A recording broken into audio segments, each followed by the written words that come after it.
ICC की ranking में 3 हिंदुस्तानियों ने सनसनी मचाई। 367 रन बनाने वाले साउथ अफ्रीका के व्यान मुल्लर ने भी एंट्री पाई। इसके अलावा मोहम्मद सिराज और आकाशदीप को भी हो गया तगड़ा फायदा। जी हाँ, 2 टेस्ट मैच भारत और इंग्लैंड के बीच में खत्म हो चुके हैं और साउथ अफ्रीका के व्यान मुल्लर जो 400 रन बना सकते थे, उन्होंने पारी को घोषित कर दिया जब वो 367 रन पे थे। कई सारे रिकॉर्ड उन्होंने बनाए, लेकिन अब उन्हें रैंकिंग में भी फायदा हो गया। इसके अलावा टीम इंडिया के कप्तान शुभमन गिल की तो बम्पर लॉटरी लग गई है, क्योंकि सीरीज शुरू होने से पहले वो टॉप 20 में भी नहीं थे, लेकिन अब टॉप 10 में शुभमन गिल आ चुके हैं। इसके अलावा 2 और भारतीय बल्लेबाज हैं जो टॉप 10 में अपनी जगह मजबूत कर चुके हैं। इसके अलावा गेंदबाजी और ऑलराउंडर की लिस्ट में भी टीम इंडिया के खिलाड़ियों का दबदबा देखने को मिला है।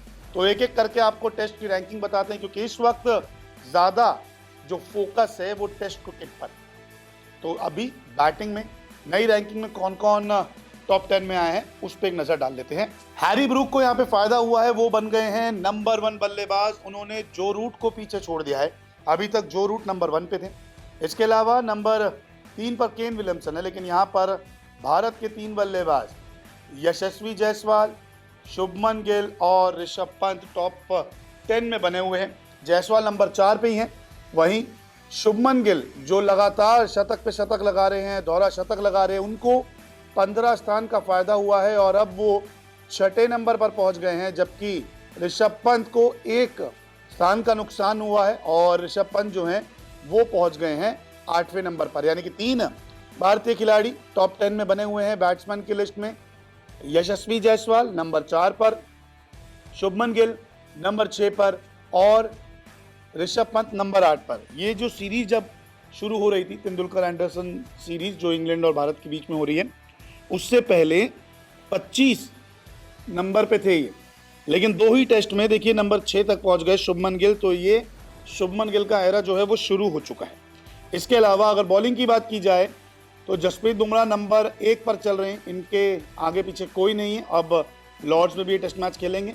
और फिर अगर देखें तो Kagiso Rabada, Pat Cummins, Josh Hazlewood, Noman Ali, Matt Henry, Nathan Lyon, Marco Jansen, Jayden Seales और मिचेल स्टार्क का नाम आता है। अब अगर टेस्ट के ऑलराउंडर्स की बात की जाए तो यहाँ पे भी अच्छी खासी पकड़ भारत के खिलाड़ियों ने बना रखी है। देखिए रविंद्र जडेजा नंबर 1 पर है और व्यान मुल्लर को बड़ा तगड़ा फायदा हुआ है, वो नंबर 3 पर आ गए हैं, क्योंकि विकेट्स भी लिए, रन भी बनाए, तो 12 पोजीशंस का उन्हें फायदा हुआ, नंबर 3 पर ये आ चुके हैं। इसके अलावा अगर मोहम्मद सिराज की बात की जाए, देखिए मोहम्मद सिराज ने पहले टेस्ट में कुछ खास कमाल नहीं किया था। दूसरे टेस्ट में 6 विकेट इन्होंने ली, फिर 1 विकेट मिला।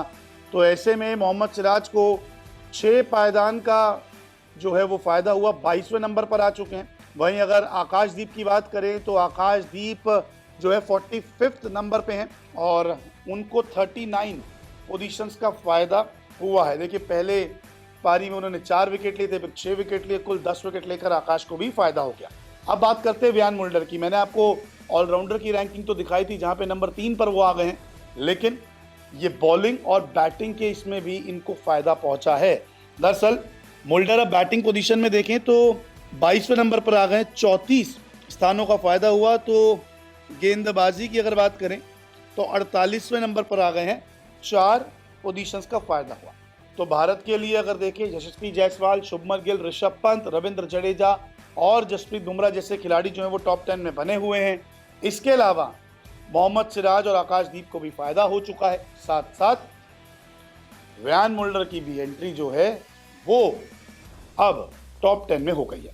देखना दिलचस्प होगा लॉर्ड टेस्ट मैच के बाद आईसीसी की जब रैंकिंग आती है तो टीम इंडिया के कितने और खिलाड़ी टॉप 10 में आते हैं।